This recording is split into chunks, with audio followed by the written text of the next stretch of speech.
We had a number of you brothers that are sitting here today that were with us on that committee, and I'd like to tell you one of the things... There are many traditional scapegoats blamed for inflation. How often have you heard inflation blamed on labor unions for pushing up wages? Workers, of course, don't agree. But fellas, this is not true. This is a subterfuge. This is a myth. Your wage rates are not creating inflation.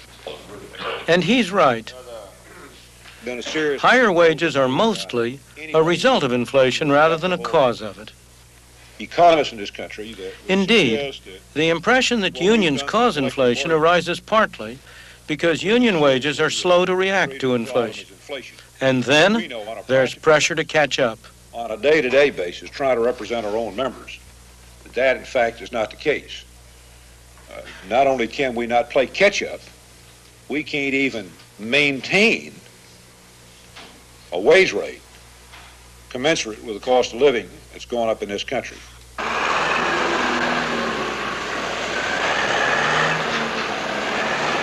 Another scapegoat for inflation is the cost of goods coming from abroad.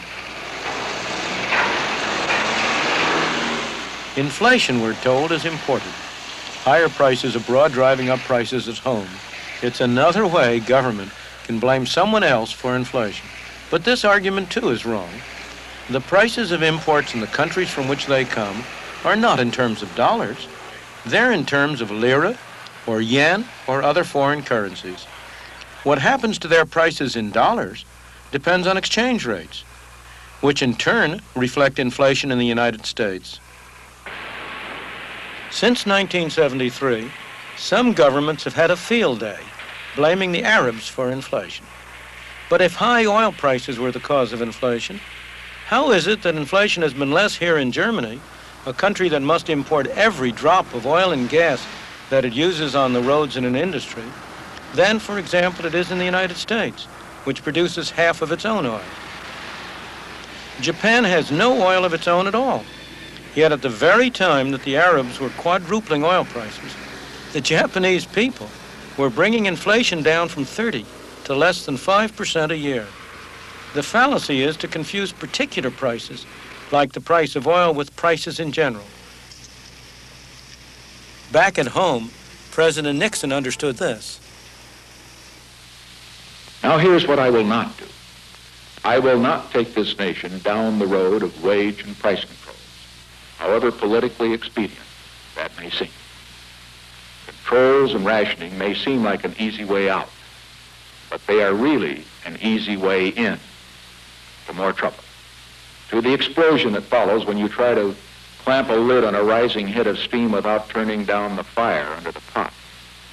Wage and price controls only postpone a day of reckoning, and in so doing, they rob every American of a very important part of his freedom. Now listen to this. The time has come for decisive action, action that will break the vicious circle of spiraling prices and costs.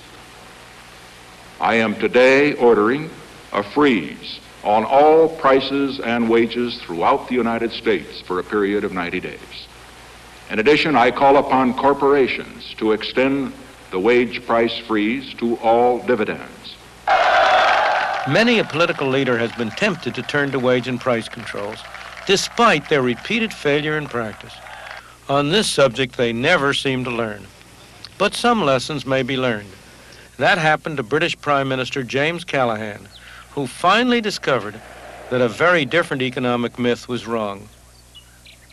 He told the Labour Party conference about it in 1976.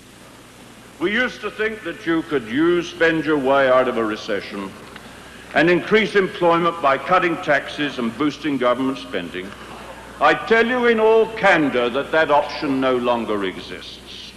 It only worked on each occasion since the war by injecting a bigger dose of inflation into the economy, followed by a higher level of unemployment as the next step. That's the history of the last 20 years.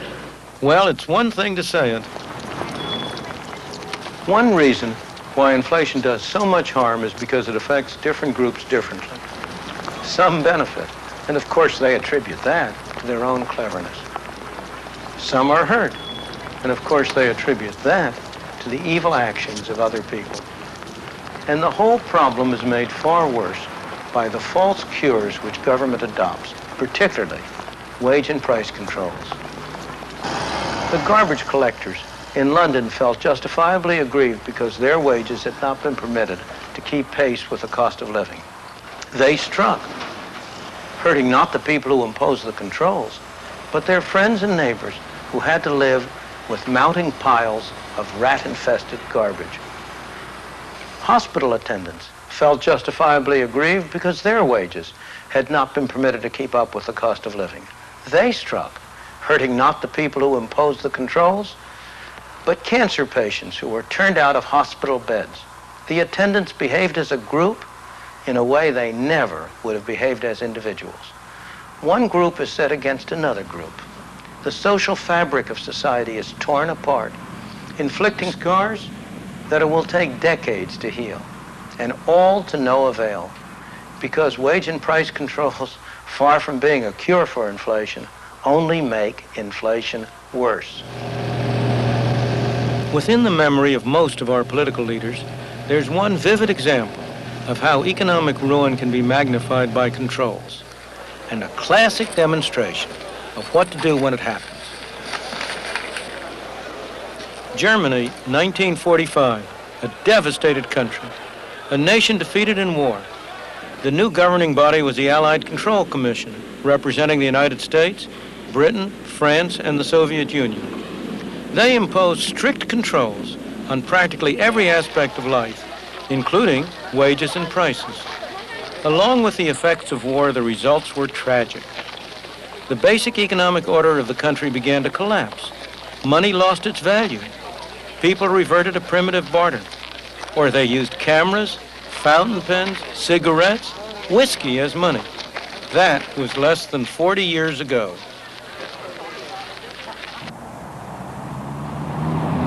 This is Germany as we know it today, transformed into a place a lot of people would like to live in.